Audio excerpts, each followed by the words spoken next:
Thank you for this meeting and the opportunity to speak.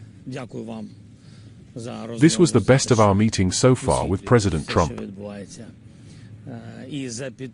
We discussed many details, even on maps, showing the current battlefield situation, what is actually controlled on our territory and on the temporarily occupied territories. I especially want to thank our European leaders. This was an important step, a demonstration of strong European support, including the European Union, Britain, France, Germany, Italy, Finland, as well as President Ursula von der Leyen and NATO Secretary-General Mark Rutte. They personally came to support Ukraine and address critical questions, such as how to support the state and what needs to be done for a just and lasting peace. Security guarantees are vital for us, so after the war ends, there should not be just a pause in fighting, but a real peace backed by strong guarantees from our partners. Ahead of this meeting, we didn't have such opportunities. Our team has done much. 30 countries in our coalition of the willing were involved in discussions, all with a shared vision for the next steps.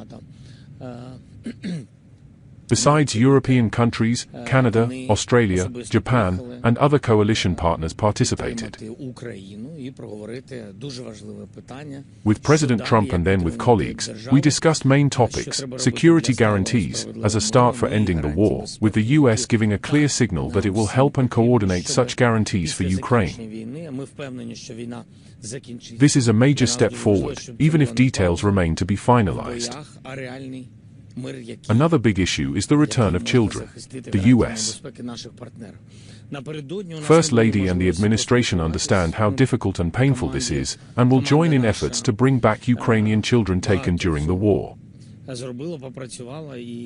We agreed to work on exchanges, not just military prisoners, but also civilians and political prisoners. President Trump supported a trilateral leaders meeting, Ukraine, the US, and Russia, to happen as soon as possible, if everyone agrees. After coordinating on security guarantees, President Trump contacted Russia to discuss diplomatic steps. Russia proposed a two-way Ukraine-Russia meeting first, then a trilateral summit. I confirmed, with full support from European leaders, that we are ready for a bilateral meeting with Putin, followed by a trilateral summit. Whether a trilateral will happen depends on how the bilateral goes. This outcome is a good and normal result. I wanted to ask about this bilateral meeting and then the trilateral one. Is there clarity yet? Is it going to be a meeting without any condition from Russia, or will they again start putting forward demands about Donbass or whatever else just delay things? We do not know any details about the bilateral meeting.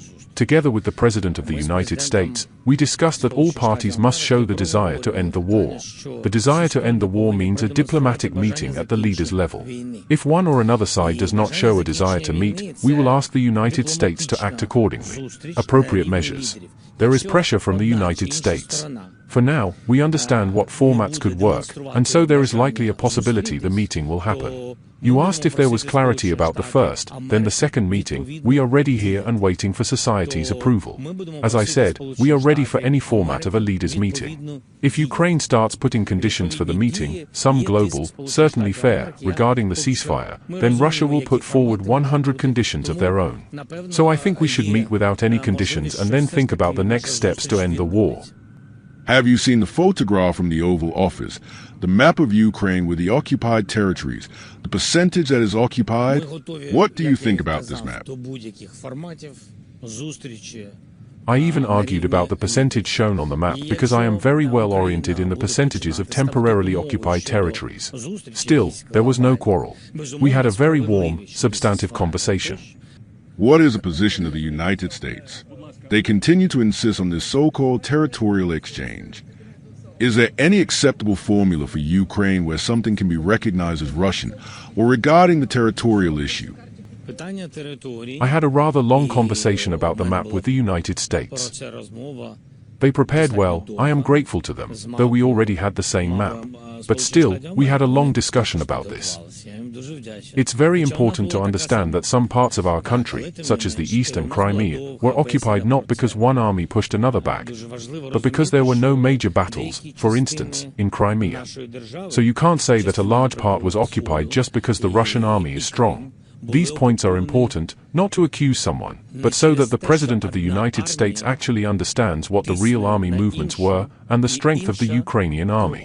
For example, there are exact figures, previously unknown, for example, that in 1,000 days, up to 1% of our territory was occupied by Russians.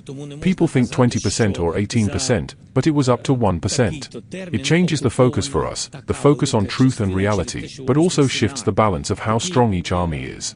For the first time, for various reasons, I had the opportunity to discuss these things with the President of the United States and his team, not reading from notes, but knowing every square kilometer, unfortunately covered in the blood of our soldiers. For me, this is a very sensitive matter. I wanted to discuss it. I think the President understood and saw it. There were different moments, but it was important information. And so the territorial question is something I will leave between me and Putin. Suspiln reports that Ukraine is proposing a framework for $100 billion in reconstruction. Can you clarify what that means? Are the security guarantees going to be expanded by our partners? And will there be more detail? As all these things are set out on paper, it will be formalized within the next week or 10 days, as I said. Part of the security guarantees is our part. I just physically won't be, it's not possible, in our budget. For this, our European partners must understand we need to find sources of funding for a fairly long period so that it is part of the security guarantees. Apart from salaries and financial aid, we may have enough of our own budget for salaries. Then we will be short, for example, for our internal production, as is the case now. Our partners do not provide salaries for servicemen, understandably, they can't, but they do provide funding for our production. So if we fund high salaries ourselves for our soldiers and in such quantity, we'll need strong financing for production. The second point is the weapons package, US weapons that we don't have. These include aircraft, air defense systems, etc. Let's leave etc. for now. There is a package of our proposals totaling $90 billion. That is the second part of security guarantees for us. The third part is our drone production. We have agreements with the President of the United States that when we begin exports, they will buy Ukrainian drones. This is important, it will finance our domestic drone production. Our companies will have money for manufacturing and increasing production, and for co-production with partners. The second part of security guarantees is what our partners can do for us, how security guarantees will work, what forces will defend Ukraine in case of renewed aggression. That's all I can say for now. Please.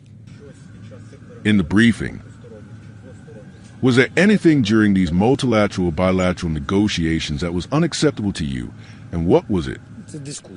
It's a discussion, a dialogue with partners. Everyone has their arguments. No unacceptable decisions were made. I think everyone did their job. Clarification. Are we talking about coordination of security guarantees with the United States? Did President Trump propose something? That will be clarified in detail. What matters is that we will work together on security guarantees. For us, security guarantees from the United States are very important. A question about American peacekeepers. Trump spoke about this before the Ukrainian meeting. What's being decided? Maybe it won't just be American peacekeepers, maybe other countries as well. Look, we're talking about a coalition of the willing, 30 countries. We'll see what each of these countries can actually offer. Some may be ready to discuss presence, some may discuss intelligence, others sea, others air security. Different formats. Some might not have constitutional rights to send troops, but can fund domestic Ukrainian production. These are deep, broad questions. Let's wait for everything to be clarified in detail. Mr. President, Today, Donald Trump said he phoned Volodymyr Putin during a break between the main large-format meeting and the informal part. Can you say at what stage it happened? What topics may have been discussed? And what he replied after that? We had a bilateral track, then a large format track, where we agreed in bilateral about the security guarantees and possible meetings. Then, in expanded format, we went into more detail about security guarantees and possible meetings. After that, President Trump said that he would now go and discuss it with Russia and Putin to get feedback. We received the feedback. We were ready for it. He spoke. We discussed our questions with colleagues about how we would technically handle video meetings about security guarantees. After that, we returned to the Oval Office. The President said the proposal is for a bilateral format, then we'll move to a trilateral one.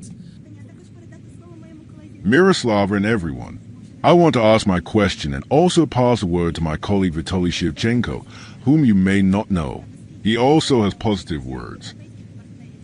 My question, Mr. President, is how important was the participation of European partners? How did it affect the outcomes of the meeting? How did you manage to bring them together so quickly? First, they respect Ukraine, and they respect our people. I think we have very good personal relations with them. In fact, for some, this was like family. I won't specify. For some, it was their first day with family. I am grateful and respectful for how quickly we managed to organize and bring them together so we could all arrive together. I am very grateful to them. I think it really had an impact, because Ukraine is not alone. It's important that we have such strong support. There were also, I think, tactical moves. I think it was all correct.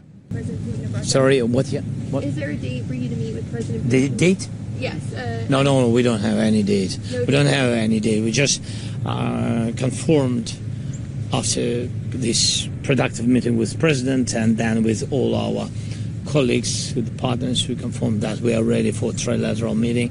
And if Russia proposed to President of the United States bilateral, and then we will see the result of bilateral, and then it can be the trilateral.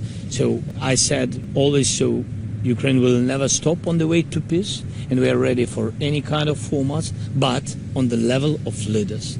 Thank you so much. Дякую.